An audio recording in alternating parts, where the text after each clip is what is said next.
Assalamualaikum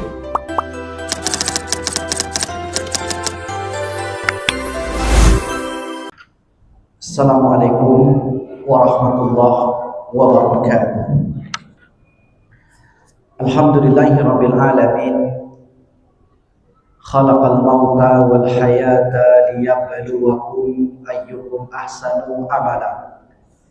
Asyhadu an la ilaha illallah wahdahu la syarikalah wa asyhadu anna Muhammadan abduhu wa rasuluhu la nabiyya ba'dah.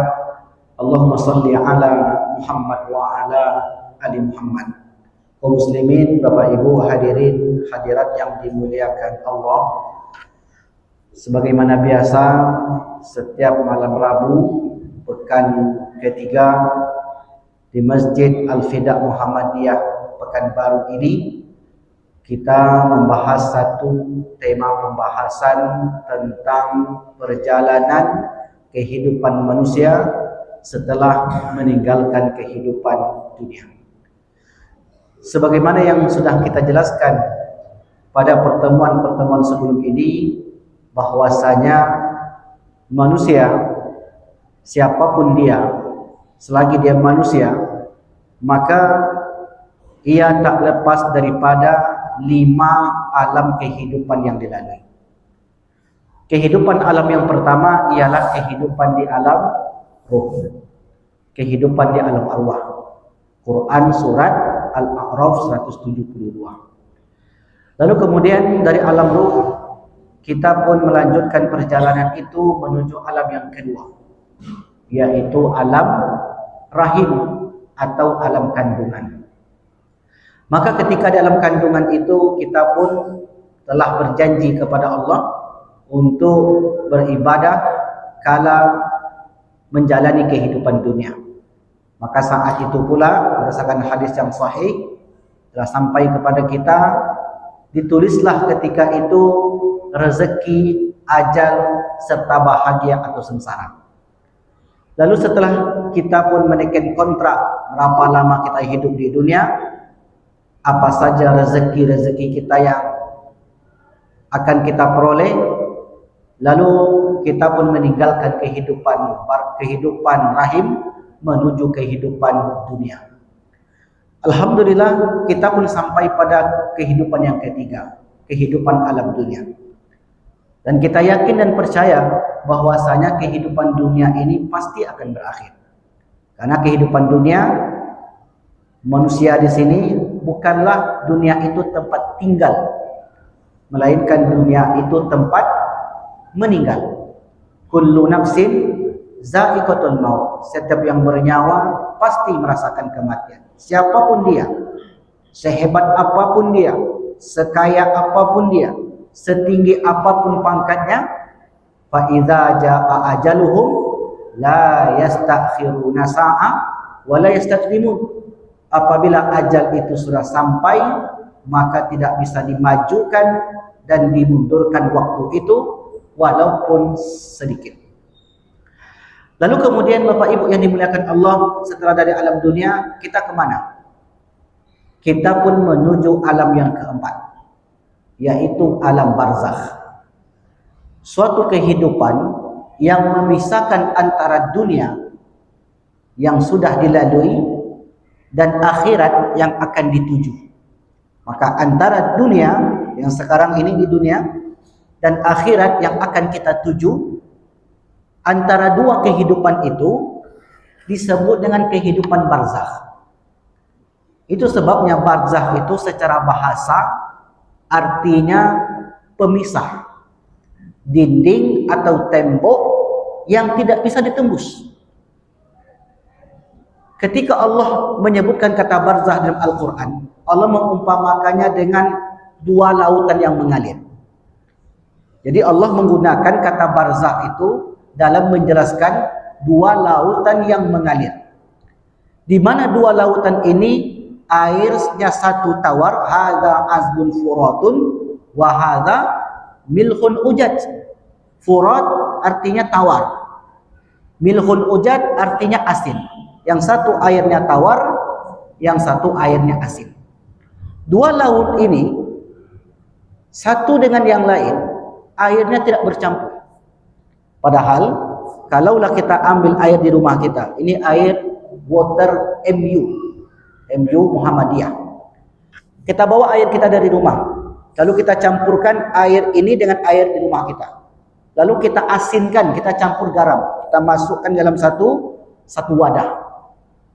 Apakah air yang kita bawa dari tempat kita, lalu kemudian kita gabungkan dengan air yang sudah kita campur garam tadi, menyatu atau tidak? Tetap menyatu. Karena ini buatan manusia. Tetapi kuasa Allah Subhanahu wa taala, dua laut itu dibiarkan mengalir. Dua laut yang luas itu dibiarkan mengalir. Maka kata Allah, wa bainahuma barzakhun la yabghiyan. Dua laut itu bainahuma barzakh, ada pemisah, la yabghiyan, satu dengan yang lain tidak bisa bercampur. Begitulah makna barzakh. Artinya orang yang sudah meninggal dunia, mereka berada di barzakh, dan orang yang sudah sampai di barzakh selamanya tidak akan pernah ke dunia. Ini sekaligus menegaskan bahwasanya tidak ada di dalam Islam keyakinan yang sahih, yang benar, yang mengatakan bahwasanya roh pulang ke rumah, roh yang gentayangan, roh yang tinggal di pokok-pokok kayu, roh yang tinggal di rumah-rumah kosong, roh yang masuk ke dalam tubuh seseorang. Itu keyakinan-keyakinan yang harus dibuang jauh-jauh. Karena Allah sudah kunci dengan kata wa bainahuma barzakh. Di antara dua laut itu kami berikan barzakh. Apa makna barzakh? Pemisah. Yang mana mereka tidak bisa menyatu. Dua air tadi tidak bisa menyatu, tak bisa tembus. Makanya Allah gunakan kata barzakh. Dinding itu bahasa Arabnya bisa jidarun, dinding, bisa disebut dengan jidar, bisa juga disebut dengan haitun, itu artinya juga dinding. Tapi kata jidarun, kata haitun, atau misalnya pembatas, satar, itu maknanya sama, pemisah dari satu sisi ke sisi yang lain. Tapi tidak digunakan kata barzakh, karena kata barzakh itu suatu kata yang menunjukkan metafisika, perkara gaib, di mana dua hal yang dipisah oleh barzakh tidak akan bisa saling memasuki. Makanya Allah Subhanahu wa taala menggunakan kata barzakh dengan menyebutkan kehidupan dunia serta kehidupan akhirat. Lalu kehidupan akhir yang akan kita tuju Bapak Ibu disebut kehidupan akhirat. Apakah masih ada kehidupan setelah kehidupan akhirat? Jawabannya enggak ada. Jangan pernah terfikir oleh isi kepala kita, karena cerdas, dia katakan akhirat tidak kekal. Dan ada yang mengatakan demikian. Kalau Bapak Ibu lihat YouTube, ada seorang yang bernama Agus Mustafa. Gus Mustafa ini menulis buku yang aneh. Kenapa kita sebut aneh? Azab kubur tidak ada, manusia pertama bukan Nabi Adam, akhirat tidak kekal. Ini sebenarnya dapat menyesatkan. Kalau kita baca isi daripada buku itu dapat menyesatkan kita. Kenapa demikian? Karena kalau orang membaca bukunya, bisa jadi dia akan berpikir, oh ternyata akhirat tidak kekal. Karena akhirat tidak kekal, maka kita di dunia ini semau kita saja. Ingat, ketika kita hidup di dunia ini, apa yang kita tanam, maka itulah yang akan kita terima di akhirat. Itu yang kita tuai. May yazra' yahsud. Siapa yang menanam, dia yang menuai. Itu kehidupan akhirat. Baik Bapak Ibu yang dimuliakan Allah, kita masuk kepada pembahasan kehidupan alam keempat, kehidupan barzakh. Dalam ayat Al-Quran yang disebutkan oleh Allah Subhanahu wa taala, misalnya di Quran surat Al-Mu'minun ayat yang ke-99 dan 100. A'udzubillahi minasyaitonirrajim. Hatta idza jaa ahadahumul mautu qala rabbirji'uni hatta rabbirji'uni la'alli a'malu salihan fima taraktu kalla innaha kalimatun huwa qailuha wa min waraihim barzakh ila yaumi yub'atsun. Demikianlah keadaan orang-orang kafir itu hingga apabila datang kematian kepada seseorang dari mereka, dia berkata, ya Tuhanku, kembalikan aku ke dunia agar aku dapat berbuat kebajikan yang telah aku tinggalkan. Kata Allah, kalla, sekali-kali tidak akan aku kabulkan permintaan kau itu. Itu hanya omongan-omongan kamu saja. Sesungguhnya itu adalah dalih yang kau ucapkan saja, dan di hadapan mereka ada barzakh. Berarti ada tembok yang memisahkan kehidupannya dengan dunia. Sampai kapan barzakh ini bertahan? Sampai datang hari berbangkit. Apa maknanya Bapak Ibu? Kata para ulama, Imam Ibnu Katsir, Imam At-Tabari, kalau kita buka tafsirnya, seperti misalnya tafsir Al-Quran Azim ataupun tafsir Jami'u Ahkamil Quran, banyak kitab tafsir kalau kita lihat. Maknanya adalah bahwasanya kehidupan barzakh itu kehidupan yang sangat panjang sekali. Saking panjangnya kehidupan barzakh itu hanya berakhir dengan kiamat. Kalau kita andai-andaikan kiamat itu 1 miliar tahun lagi, berarti orang yang meninggal hari ini berada di barzakh selama 1 miliar tahun. Berarti lama sekali. Ya, sangat lama. Nah, kalau memang mereka itu lama di sana, apa yang dirasakan oleh orang yang di sana? Sering saya dengar ucapan-ucapan semacam ini. Sekarang Bapak itu sudah tenang di alam sana. Sekarang ibu itu sedang beristirahat. Kematian adalah akhir dari segalanya. Ini keliru nih Bapak Ibu. Ini keliru. Kematian itu bukan akhir. Kematian itu adalah awal. Ini bertolak belakang dari keyakinan selama ini. Makanya bisa jadi orang yang jiwanya tertekan, hidupnya sempit, kemudian dia bunuh diri. Kenapa dia bunuh diri? Dia menganggap itu adalah akhir dari segalanya. Padahal kematian itu bukan akhir dari segalanya. Melainkan kata Rasulullah, innal qabra awwalu manazilil akhirah. Sesungguhnya kehidupan alam barzakh itu atau kehidupan alam kubur itu merupakan perjalanan pertama menuju kehidupan akhirat. Berarti mindset kita selama ini salah ketika mengatakan orang meninggal itulah TPA, tempat peristirahatan terakhir. Maka itu ada suatu kekeliruan dalam berfikir. Kalau itu yang terakhir, maka dia menganggap ya sudah, mati itu mengakhiri segalanya. Padahal kematian itu tidak pernah mengakhiri segalanya. Awal menuju kehidupan akhirat. Maka kata Rasulullah SAW, faman naja minhu, siapa yang selamat, siapa yang berhasil di alam kubur itu, fama ba'dahu aisar, maka perjalanan selanjutnya akan dimudahkan oleh Allah Subhanahu wa taala. Tapi jika sebaliknya Bapak Ibu, kehidupan barzakh itu tidak selamat, sengsara, mendapatkan kesulitan-kesulitan, maka untuk perjalanan selanjutnya dia akan lebih sulit lagi. Karena kehidupan barzakh itu penentu untuk kehidupan selanjutnya. Dan kehidupan barzakh itu ditentukan oleh kehidupan dunia. Jadi saling keterkaitan sebenarnya. Dan kehidupan dunia ini sebagai penentu kehidupan akhirat.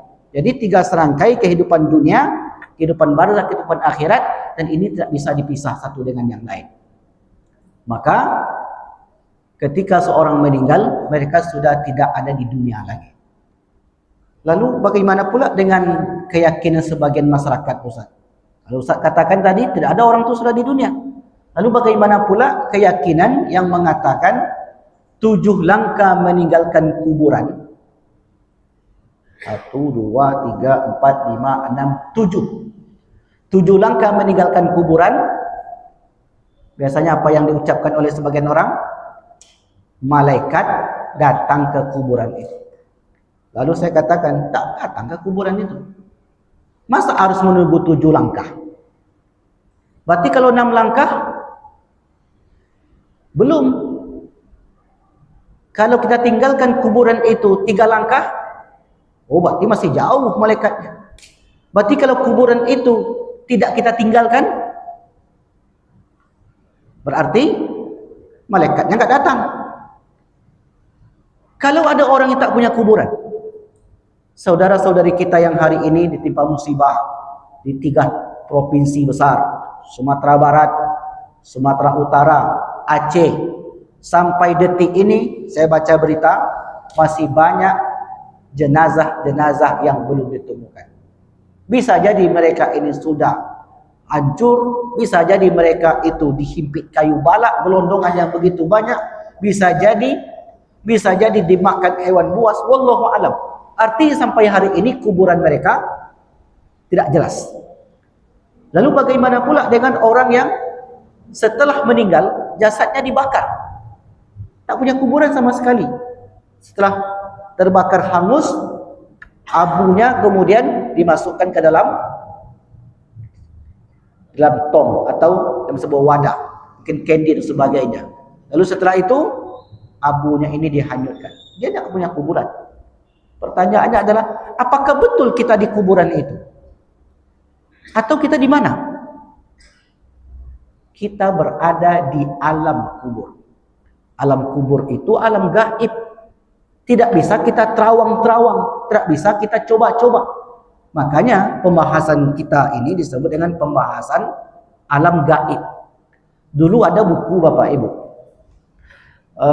Salah satu penulisnya bernama, kalau nggak salah ya, Arifin Bey, atau tak salah. Judul bukunya Berita Alam Gaib. Jadi berita alam gaib itu sampai kepada kita dari dalil Al-Quran ataupun hadis Nabi. Selain dari 2 informasi ini, kita tak bisa percaya. Karena gaib hanya bisa diketahui oleh zat yang gaib. Kita bisa mengetahui yang gaib? Nggak bisa. Contoh sederhana, apakah di masjid ini ada malaikat? Keyakinan kita mengatakan ya. Dari mana kita mengatakan iya itu? Kenapa kita katakan iya? Karena ketika ditanya, Bapak lihat malaikat? Enggak. Ibu lihat malaikat? Enggak. Lalu mengapa jawab iya? Karena ada dalil Al-Quran ataupun hadis Nabi. Jadi ketika kita bicara sesuatu yang gaib, maka jangan sekali-kali mengemukakan akal. Ketika Nia, siapa namanya yang di Padang Pariaman kemarin, yang dibunuh oleh Indragon itu, kan ada Nia penjual gorengan, gadis penjual gorengan. Jadi adalah seorang yang Nia Kurniasari, adalah seorang di sana, ya dianggap ustadz juga mungkin, karena dia pakai peci hitam kayak saya juga. Jadi katanya untuk mengungkap kasus itu, didatangkanlah roh Nia. Panggil Pak, ini hebat orang ini. Roh yang dipanggilnya. Nabi aja tak tahu tentang roh. Nabi pernah ditanya tentang arwah. Wa yas'alunaka 'anir ruh. Mereka orang-orang Yahudi itu bertanya tentang roh. Apa jawaban Allah kepada Muhammad? Katakan kepada mereka, wahai Muhammad, qul ar-ruhu min amri rabbi. Roh itu urusan Tuhanku, bukan urusan manusia. Manusia tidak tahu. Wa ma utitum minal ilmi illa qalila. Dan tidak aku berikan ilmu itu kecuali hanya sedikit saja. Nabi, Bapak Ibu, tidak tahu tentang roh. Ikut Nabi tidak. Tiba-tiba dipanggilnya roh.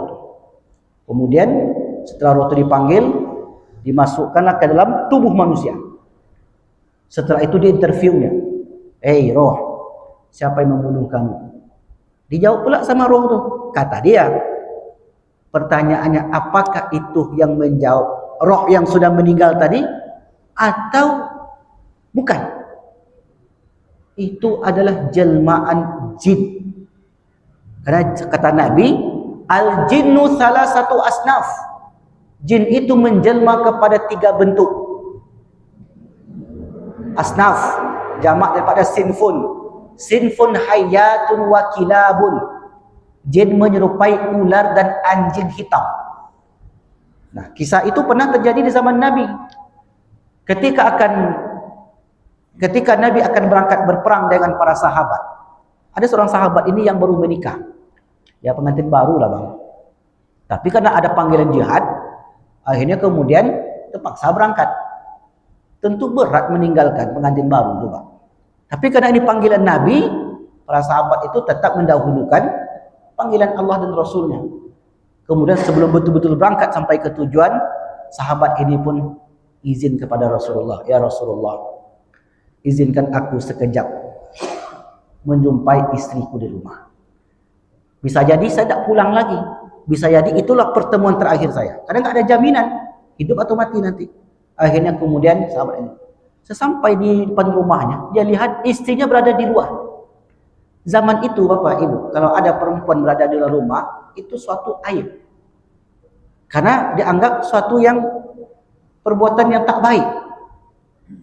Lalu datanglah suami yang mendekat, dia katakan, kenapa engkau di luar?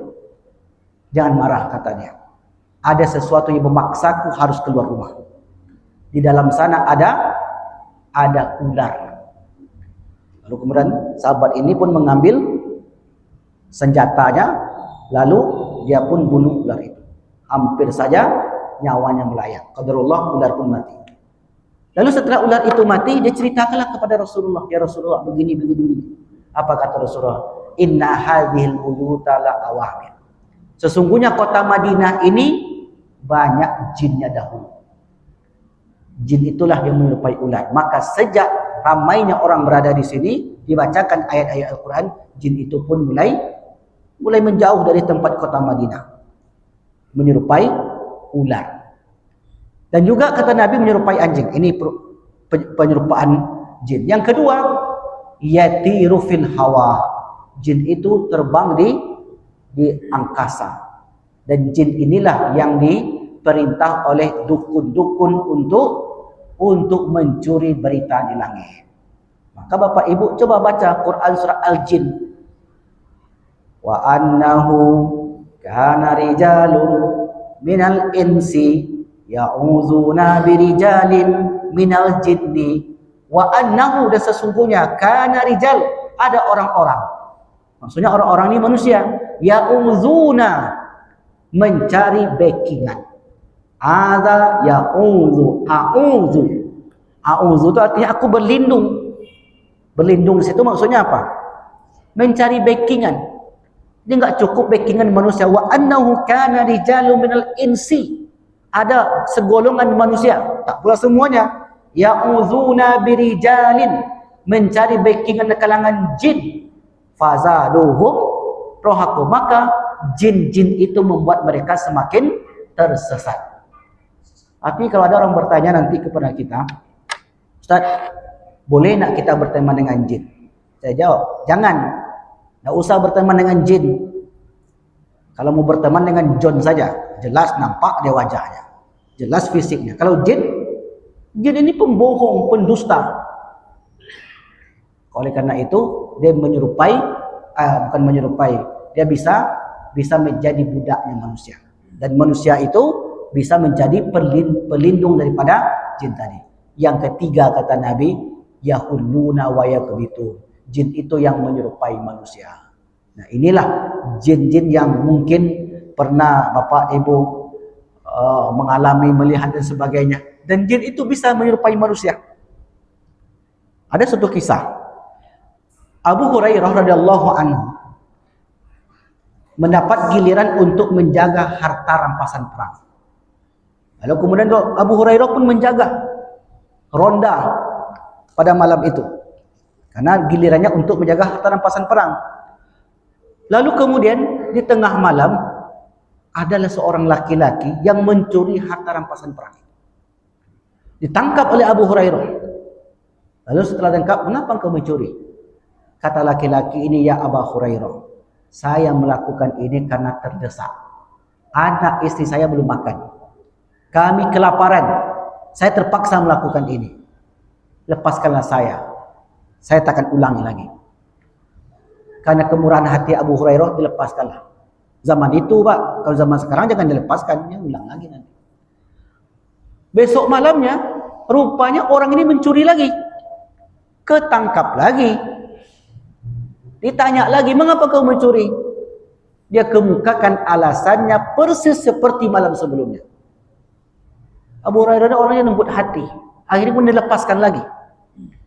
Malam ketiga, malam terakhirnya Abu Hurairah bertugas, ini orang mencuri lagi. Kata Abu Hurairah, tidak aku lepaskan. Sudah 3 kali aku beri kesempatan, mengapa engkau juga melakukan perbuatan yang sama? Akhirnya orang ini bersumpah, ya Abu Hurairah, wallahi, kata demi Allah, maukah aku ajarkan engkau satu surat? Kalau engkau amalkan surat ini, maka jin tak akan, maka apapun yang kau miliki aman dari manusia ataupun dari makhluk lain. Diiming-imingi oleh laki-laki tadi. Apa kata dia? Apa itu? Bacalah surat ayat kursi. Baca ayat kursi. Allahu la ilaha illa huwal hayyul qayyum la ta'khudhuhu, dan seterusnya. Kalau kau baca ini, kata dia, malam hari, maka engkau tak akan diganggu oleh siapapun. Ya, ayat kursi itu hebat Bapak Ibu. Ayat kursi, harus ada ayatnya, jangan kursinya aja. Kalau kursinya aja itu banyak mudaratnya. Akhirnya kemudian setelah diajarkan ayat kursi ini, dilepaskanlah orang. Besok paginya diceritakanlah kejadian itu kepada Rasulullah. Sebelum Abu Hurairah menjelaskan, Rasul sudah tahu.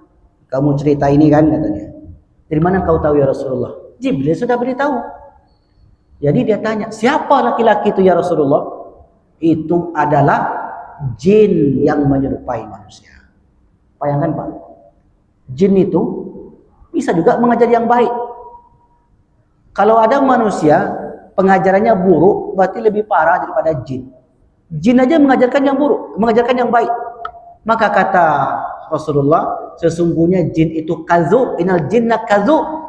Jin itu pendusta, illa ma qalahu ya Aba Hurairah, kecuali apa yang diajarkan kepada engkau tadi malam.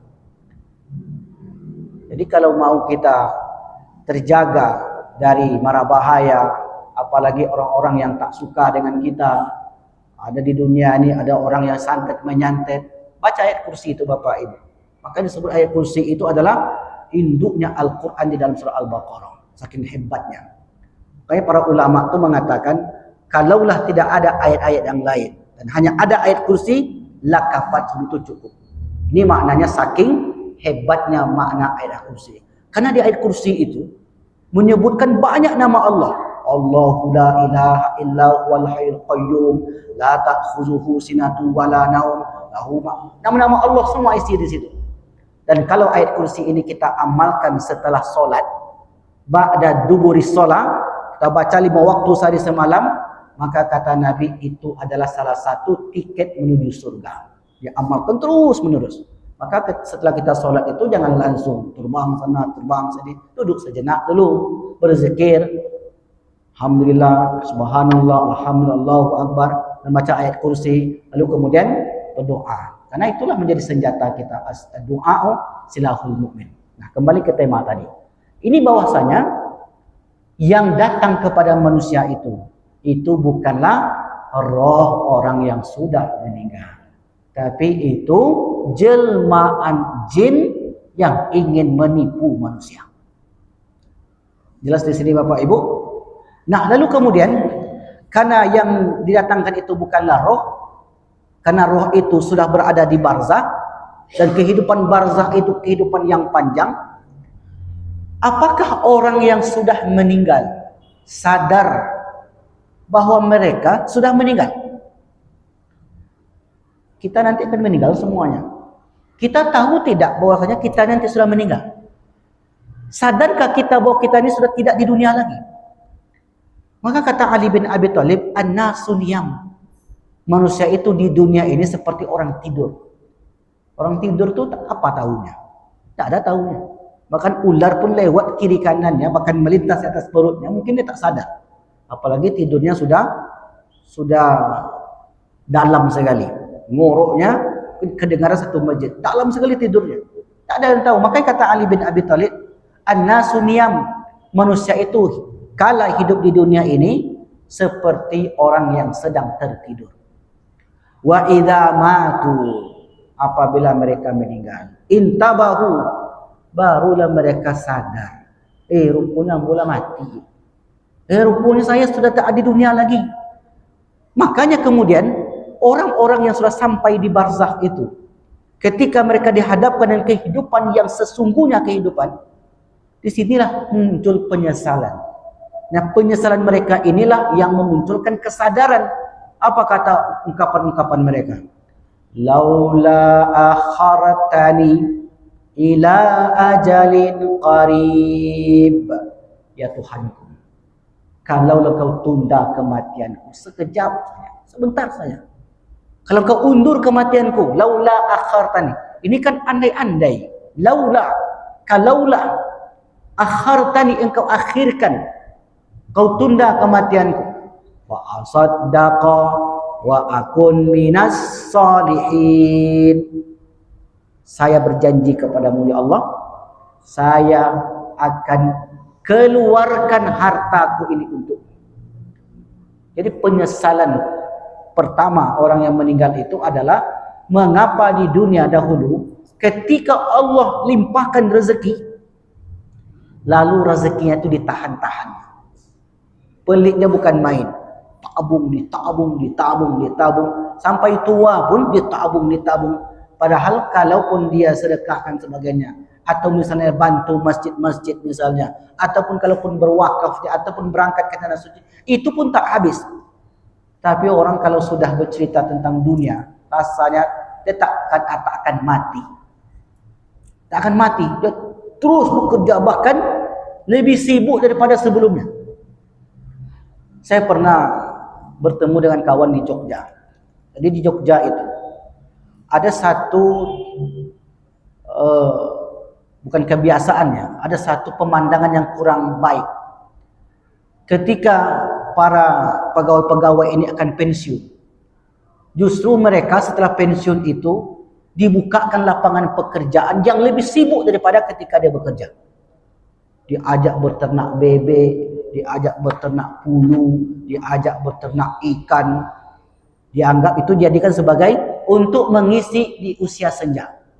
Ini satu konsep yang keliru Bapak Ibu. Semestinya ketika dia menginjak usia 60, kata para ulama, jangan tinggalkan masjid. Allah sudah sayang kepada dia untuk merafal amal-amal yang selama ini bisa jadi belum cukup. Allah beri dia umur panjang. Karena umur panjang dalam Al-Quran itu umur 60 tahun. Awalam nu'ammirkum ma yatazakkaru fi man tazakkar. Bukankah telah kami panjangkan umur kalian, kata Allah. Umur panjang itu berapa? 60 tahun. Jadi kalau Bapak Ibu hari ini sudah menginjak usia 60 tahun, ditanya orang berapa umur sekarang Pak? Masih 75 Ustaz. Jangan 75, masih juga sebut lagi. Kalau masih itu maknanya masih terasa sebentar. Kalau di usia 60 tahun, apa jawabannya? Saya ini sudah lama hidup di dunia. Sudah 60 tahun. Karena Nabi itu mengatakan, a'maru ummati ma baina sab'in ila sittin. Ma baina sittin ila sab'in. Wa aqalluhum may yajuzu dhalik. Umur umatku itu kisaran 6 sampai 70 tahun saja. Itulah rata-rata umur kita nih Bapak Ibu. Di masjid ini rata-rata umurnya 70. Paling tinggi. Ada yang 80. Kayaknya tidak ada. 76 lah, 78. Ada 80. 76. 76 alhamdulillah. Kalau sampai 80 Bapak Ibu, hidup di dunia ini enggak nikmat. Percayalah. Tak nikmat. Kalau sampai umur 80, 90, tak ada nikmatnya. Mau berjalan ke masjid, sesak nafas. Mau duduk di masjid, sakit pinggang. Mau makan dendeng balado, gigi tak adu. Betul tak Pak? Ha? Jadi 6 sampai 70 itulah. Maka Allah sudah beri umur panjang 6 sampai 70 tahun. Kemudian ternyata sampai umur 60 tahun itu kata Allah, awalam nu'ammirkum. Bukankah dulu sudah aku panjangkan umur kalian? Mengapa tak berbuat? Kemana saja selama di dunia? Sekarang baru minta untuk dibalikkan lagi ke dunia. Laula akhartani ila ajalin qarib fa asaddaqu. Aku maulah ya Allah. Ini ada sedikit uang, aku maulah berbagi untuk rumah Allah ini. Aku maulah membantu orang-orang miskin. Aku mau bantu untuk TPA. Sudah mati baru ingin berbuat. Apa dijawab lagi oleh Allah? Kalau aku kembalikan mereka ke dunia, la'adu limanuhu anhu. Tak akan juga mereka akan berbuat sama. Kenapa Allah kunci demikian? Karena ketika dulu di dunia, telinganya sudah mendengar azan 5 waktu, matanya sudah melihat masjid itu tegak kokoh di dekat rumahnya, kemudian kakinya sehat, tak ada alasan. Begitulah manusia, selalu menyesal di kemudian hari. Berapa menit lagi? Ada yang bertanya? Kalau ada yang bertanya, kami persilakan. Kalau tidak ada, kami lanjutkan.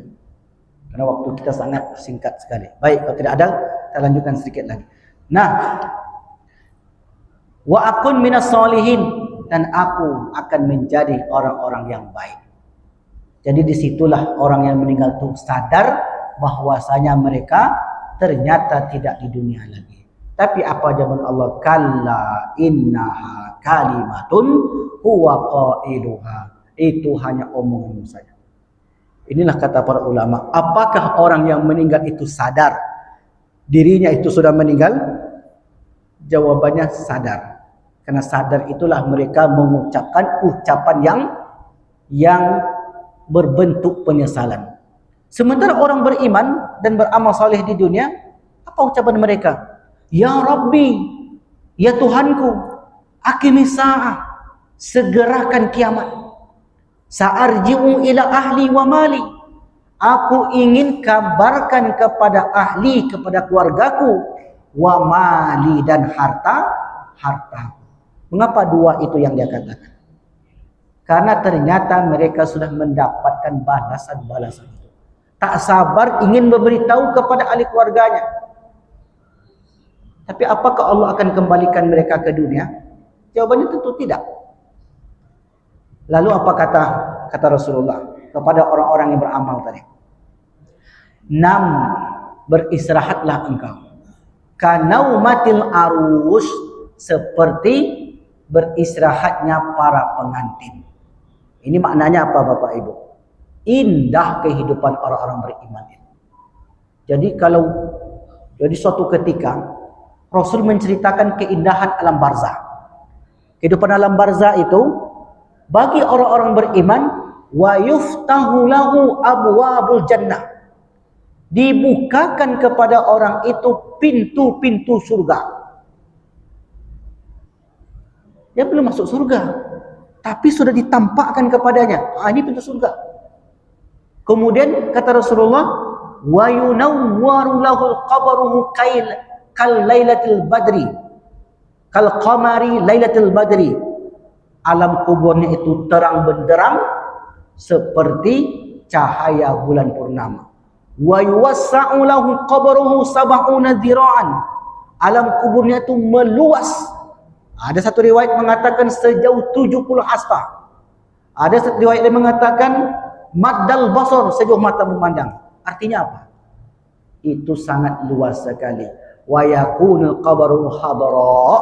Kuburnya kemudian menjadi hijau sejuk dipandang mata.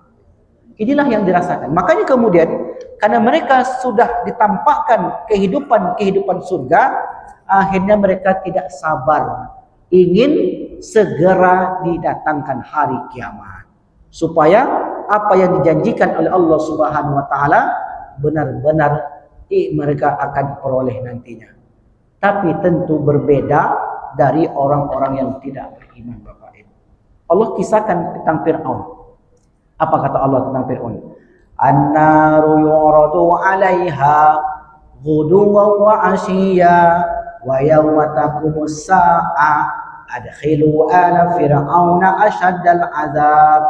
An-naru yu'radu 'alaiha, api neraka itu ditampakkan kepada Fir'aun.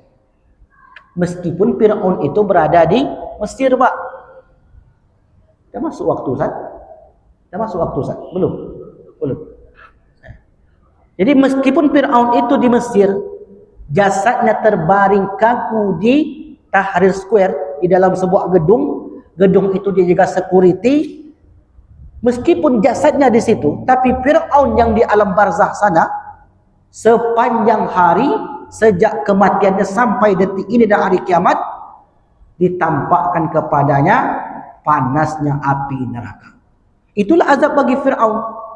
Dan Fir'aun itu contoh bagi orang-orang yang perbuatannya serupa dengan Fir'aun. Makanya dalam Al-Quran surah Yunus itu sebutkan, "Falyawma nunajjika bi badanika liman takunu khalfaka ayah." Maka pada hari ini kami selamatkan badanmu untuk menjadi pelajaran bagi orang yang datang kemudian. Begitulah gambarannya. Fir'aun digambarkan oleh Allah semacam itu, dan orang yang perangainya sama seperti Fir'aun kelak akan mendapatkan seperti yang dirasakan oleh Fir'aun yang asli. Wallahu a'lam bishawab. Mungkin itu dapat saya sampaikan. Mudah-mudahan dapat menambah keimanan kita. Subhanallahi wa bihamdika asyhadu an la ilaha illa anta astaghfiruka wa atubu ilaik. Wassalamualaikum warahmatullahi wabarakatuh.